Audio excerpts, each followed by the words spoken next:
Bonjour très chers compatriotes. Tozokende kocha bino ba image parce que si to yo canal oyo ezaka na ba image tozochela bino ba image de façon que bo vivrango ba image ya République démocratique du Congo Kabila ndenge akutani na na premier ministre belge na boké botala après to commenter.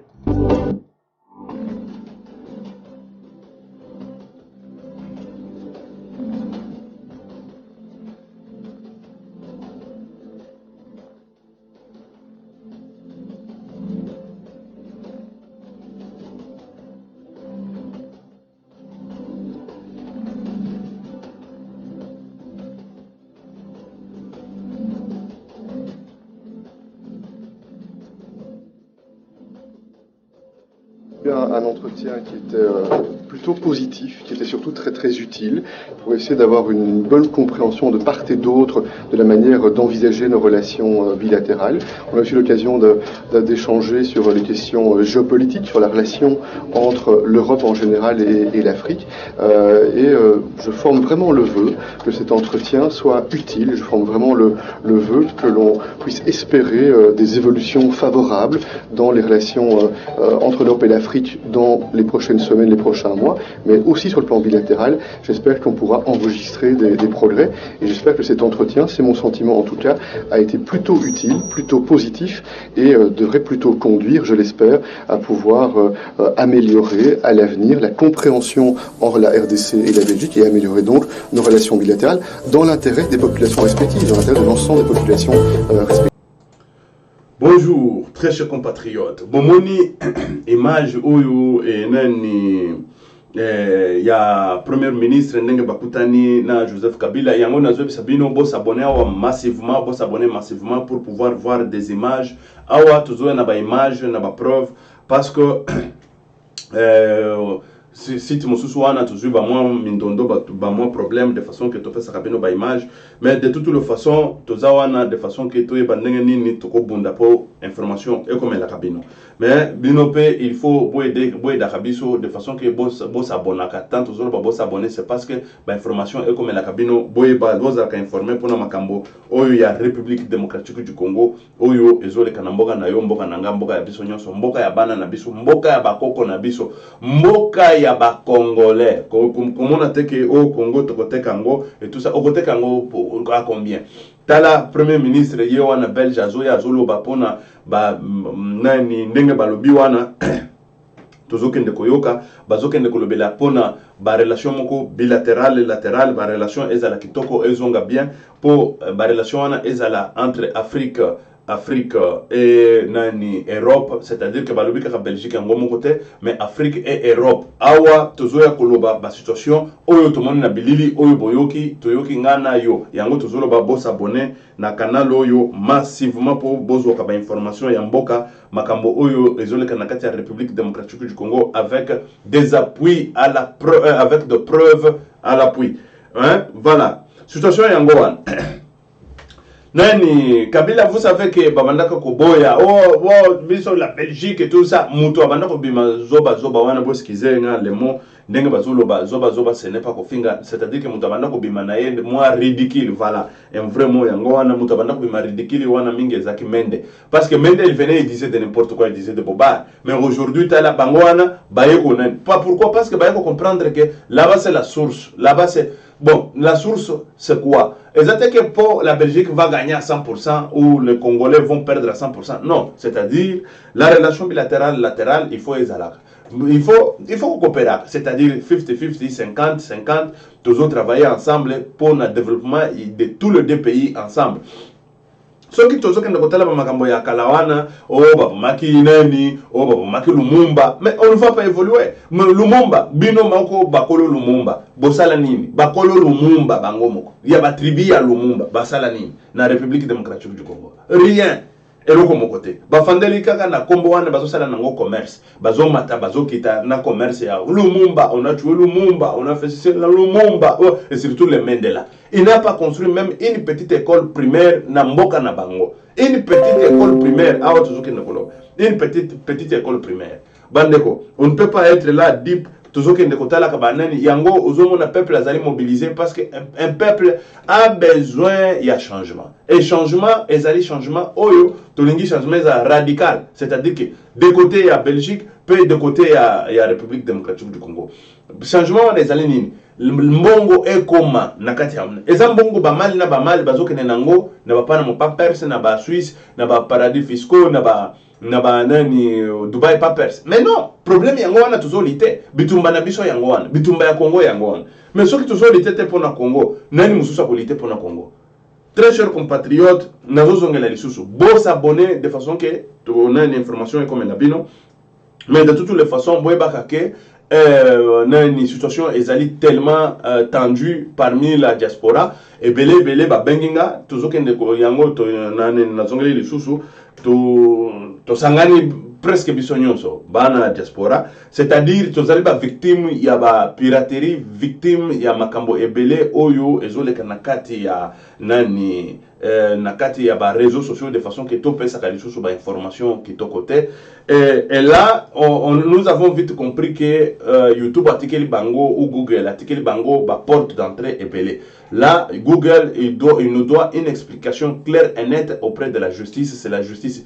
Parce que justice c'est un ezalaka pona pauvre, pona munene mulai et tout ça, pembe muindu et tout ça, et c'est ça au tozoki nakoloba parce que na yeba kiteke bazo pirater ba compte ba tumsusu na image nanga.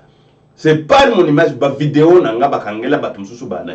Là to komemango comme ba preuve, to komemango kuna et puis YouTube il doit nous dire quelles sont de preuves oyo akangela ba tu banani babiloko. Et c'est ça wana ekozala lokomoko ezali très clair parce que tozo solo la ebele ya ba journaliste ba bengenga ebele et tout ça, on va faire au moins quelque chose consistant pour na lutter contre piraterie oyo, pour na lutter tozali na poto soki tozo lutter te pour na biso moko nani akolite pour na biso ou pour na bana na biso ou pour na nani na biso. Voilà situation yango. Bon, ce que tozokende koloba ndenge tolobaki ke na République démocratique du Congo ezali na ba situation ebele oyo tozanango ezali ya marche oyo pardon pas marche meeting oyo kosalema lobby le 23 le 29 pardon le 29 c'est aujourd'hui là le 29 c'est-à-dire que dans quelques heures meeting kosalema na nani na Kinshasa meeting ya ba opposant nyonso bakosangana de façon que bayeba ndenge nini bako loba moko pona pona population congolaise.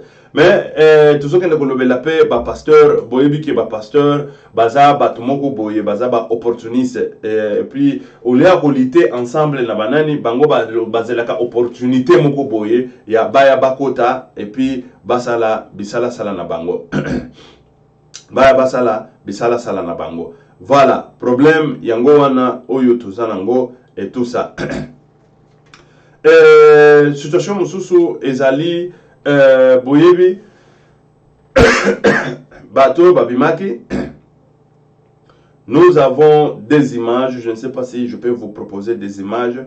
Il y a ba jeune oyo babimaki, ba jeune oyo babimaki. Naïbité, comment est-ce que je peux vous proposer? Voilà, tozokende de façon que toluka nini toko proposer bino image ya ba jeune oyo babimaki bazo manifester pona beni pona nani. Bon, tozokende nano tochela bino même moi photo et après tokozonga tochela bino image ya ba jeune ndenge bomoni yango ya vidéo. Je ne sais pas si ça peut toutefois me laisser nani ndenge yake nakoki ko pesa bino image ya bajen nango. Mais lobby nakopesa bino image ya bajen.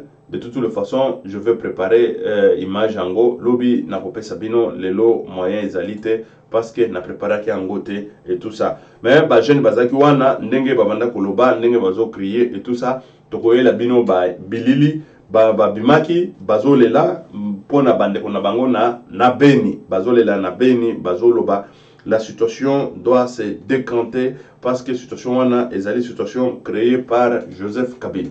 Mais lelo ndenge to fandi boyeba ke Kabila ayoki pression, ayoki que batu bazoke ne comprendre que c'est Kabila qui fait tout ça. Les autres zoyoka que mneni ba ADF nalu affrontement munene na FARC, c'est-à-dire que na armée congolaise affrontement munene selon la population bazoke ne koyoka, selon la population bazoke ne koyoka minduki ndenge zole la kuna ba armée lourde. Mais peuple, c'est-à-dire que bazoka ba armée lourde. Bango na bakoza la kotoyo. Balobi na bango bomba makotoyo biso tozobeta ba arme lourde kaka na zamba mais bino bozoka kaka wana o bitumba kuna eza monene. Mais c'est faux et archi faux. Bino boyoki minduki arme lourde ezole. Arme lourde ezoke ndawa.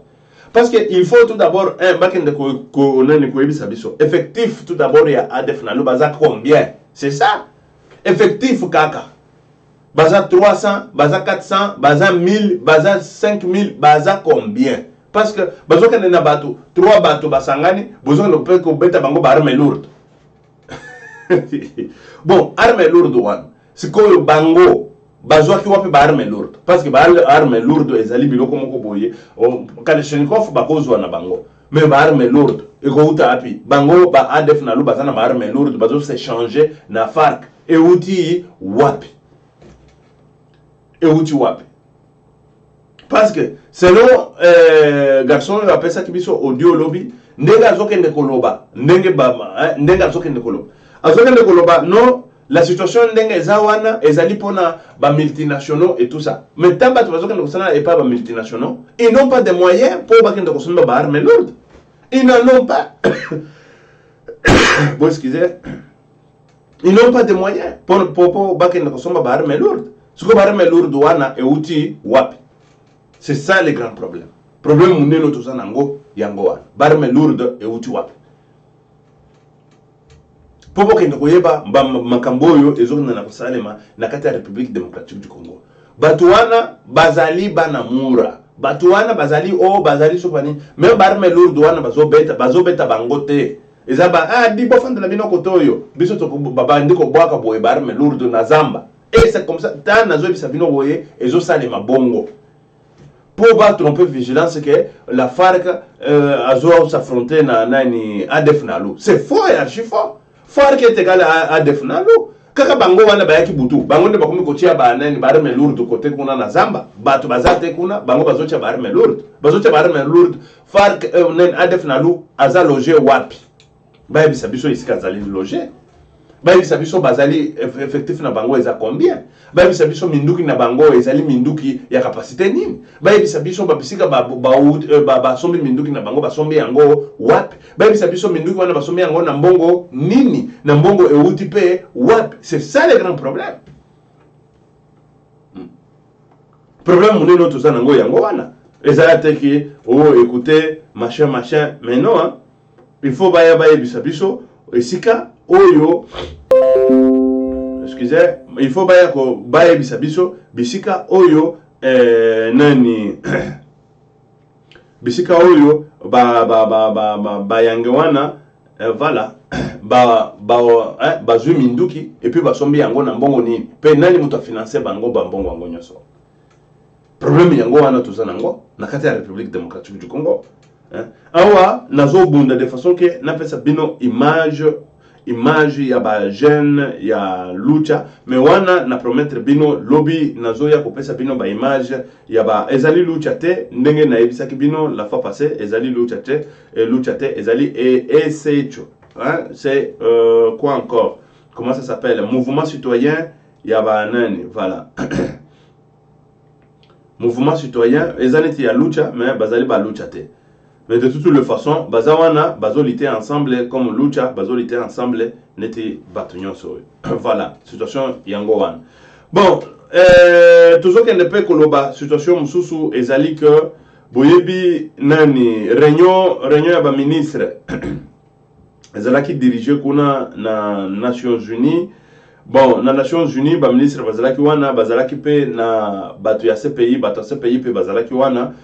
Basentraînaki na ba Cheo Kitundu basentraînaki pe na ba Tumsusu et tout ça de façon que bayeba pona que kimia il faut ezala batan ya ba élection sinon ce pays va agir. Mais ce pays, surtout ceux qui ne m'ont ce pays, tous ceux qui ne koloba, ce pays a eu ba atrocité au réseau de la République démocratique du Congo. Là, ce pays ne dit rien. Là, ce pays est là, bouche bée, et ne dit rien. Hein? Là, ce pays ne dit rien. Mais les loyaux, là, ce pays a zawana bon. Là, ce qui ne koloba la pona ba makambo ya ba élection, pona ba makambo nani qui il faut batu, ba iba ko ndenge ni ba kuzo ba responsabilité. Mais ba atrocité au ya kasai wan. Ils ont relevé la compétence à ce pays. Parce que ezali 87 fausses communes, ezali eloko oyo ke bato yo ba bomaki, bangonde bazo pesa bango la main libre ou bazala na même mise sur la justice ango. Mais ça ezali théâtre. Ezali théâtre au ce pays à sala chebiso, ezali théâtre oyo nani cour pénale internationale à salaka en faveur ya nani ya peuple congolais. Parce que bato yo bangonde ba bomaki banan. Ce pays le sait. Bamonaki ndenge mende azoya azo démentir yango. Ndenge mende ayaki azo loba na ye écoutez babiloko wana ezali ba film monté en Europe et tout ça.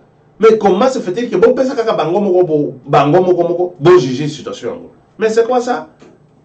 Est-ce que pouvez-vous me dire ezaneti ba terroriste? Non, ndenge bino boza ba terroriste, bokende bo se juger bino moko ba terroriste. Est-ce que le Cameroun est consalé na planète? Mais ceux qui bango bazo sala bongote. Mais comment siko chez biso bazo tika sikoyo batu bakende sikoyo ba se faire justice bango moko bao babomaki 87 fausses communes. Ici on ne parle pas de 87 personnes. On parle de 87 fausses communes. Ça relève la compétence, ça relève à la compétence de ce pays. Maintenant ce pays a fandi azo kanga monoko, azo lo banaye loko mokote et là on ne comprend rien. Là, on ne comprend rien. Situation, yango wana oyo tozanango na kati ya République démocratique du Congo. La vraie situation yango wana pour le moment. Oyo makambo ezole kakuna. Mais parce que nazo kende musala, c'est ça aussi le grand problème. Sinon, nalingaki na proposé bino biloko tellement ebele oyo et salamaki kuna na Nations Unies. Mais pour la élection, na kati ya République démocratique du Congo, mais de toutes les façons, lobby tokozonge lango lisusu avec nan tokoche la binope situation mususu bon ba situation eza tellement ebele bino moko boyebi ke temps oyo ezali temps oyo makambo ezo kende na ko bouger du jour au lendemain o makambo ezo changer mais tozo yebate la République démocratique du Congo et comment na point nini ezo kende tout droit au mur. Peuple, tozotala, bisonyonso, tozotala, sans que to lité ensemble, sans que to yebandengenini, tokosala, de façon que to telemela, là-bas, médiocre, oyo, to telemela, toyo balingi que la République démocratique du Congo est là, gérée par des médiocres, gérée par des bandits et des criminels. Boyebi que batouana bazali ba bandits, bazali ba criminels, mais de toutes les façons, kalamingite makambowana ça va finir. Ok, natiki bino nano lelo pona awa lobby tozozonga lisusu na ba situation oyo tokozongela nango bo s'abonner massivement na site oyo bo s'abonner massivement bisika oyo tozopesa ba information tozopesa na ba vidéo et tout ça, mais une chose est que tozokende conformer peuple congolais que nous avons un sérieux problème. Ba tokoki kofanda kimia te bato bazokende na kokufa na kimia de façon que to informer batote. Là Google ayebake esika oyo afandi ezali esika mibeko. Mibeko ezali tellement ebele. Mibeko mutu nyonso il faut afandela mibeko. Mutu nyonso il faut ayeba ndenge nini ya kolandela mibeko. Mais mibeko boyebi oyo eza poto peuple congolais ba journaliste ebele ba benginga bato ebele ba pesaka basango ba benginga ezali de façon que tolité pour na droit na biso droit na biso tokozwango tokende kotiango liboso ya banzuji, c'est-à-dire que bas juge ou liboso ya justice de façon que justice ayeba ndenge nini akolobela biso, parce que sans quoi tomonike ba abus eza tellement ebele ba abus oyo YouTube azokende kosala ou Google azosala na peuple congolais oyo azopesa ba information ezali tellement ebele tellement ebele. Là on s'engage corps et âme pour finir avec ces histoires et pour pouvoir finir avec les médiocres. Parce que les médiocres donnent l'argent. Ça, parce que Moutou Afanda Kananda Kunaye, Asala Babiloko Wana, gratuitement, Je ne pense pas, c'est-à-dire bazolia mbongo oyo ezouta et pas ya kabila bisope il faut toliter de façon que baye baka ndenge nini ya kozoka biso na ba piège na bangote parce que esika mibeko efandi biso nyonso il faut to diembela na mibeko to yeba ndenge nini tokolite contre ba médiocre contre ba pirate. OK, nakena tiki bino ezalaki wa bino Pierre Mike Mulowai prophète. OK, merci, ciao.